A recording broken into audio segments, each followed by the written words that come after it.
And now, your First Alert 5 weather.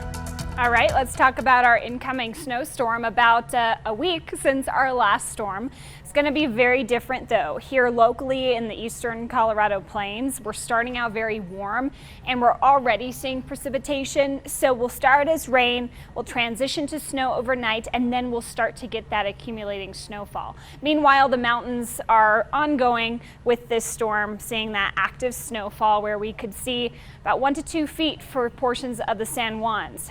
This is going to be a storm for I-70. That's where we have a good portion of our winter weather advisories here locally. Northern El Paso County, the west side of El Paso County, up into Teller County, far northeast corner of Fremont County, under a winter weather advisory from now until Thursday at 8 a.m. So the boundary here is about Interquest, here's about Woodman area. Anything north of that will be under this advisory, but everybody will see at least a little bit of snowfall. In terms of our conditions right now, we are still very warm, 47 degrees, so we will have a lot of melting initially and plenty of rainfall.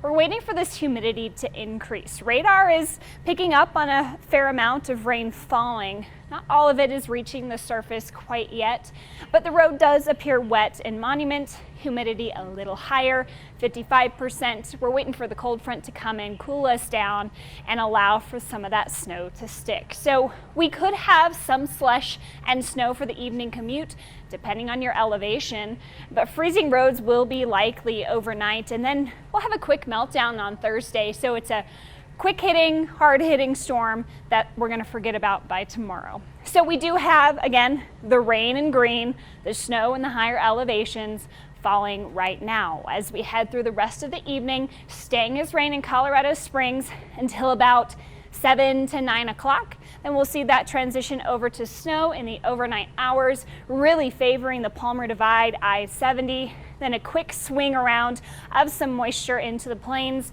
through tomorrow morning. Here's pause at about 5 a.m. Then we're all done with this storm by about 9 tomorrow. Then we'll have sunshine and warming temperatures. Quick look at your snowfall totals. Most of us not going to see much.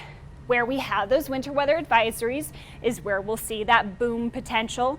Could see some higher totals if things stack up nicely. Again, with the melting part of this storm, it's making our totals a little harder to pinpoint, so they're pretty broad range here for the Pikes Peak region. Tonight we are going to get into the 20s, but tomorrow we are going to warm up quite nicely. We'll be above freezing tomorrow afternoon, so that will lend to quite a bit of melting across the region. So taking a look at the Super 7-day, you will notice that this quick hitting storm doesn't last long. We'll be back to the 50s by Saturday afternoon for your New Year's Eve planner. If you're headed to an early party, we'll be to the mid to upper 30s at that point. At midnight, it'll be 33 degrees. And then our next snowstorm comes in Monday, so that's our next big weather maker looking ahead.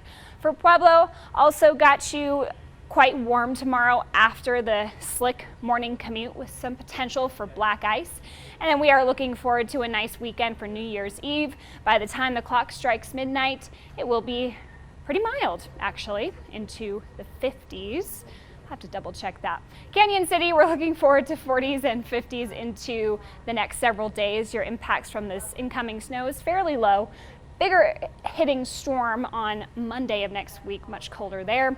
Finally, for Woodland Park, slick morning commute. You'll see some melting despite freezing temperatures tomorrow. 40s for the weekend to ring in the new year.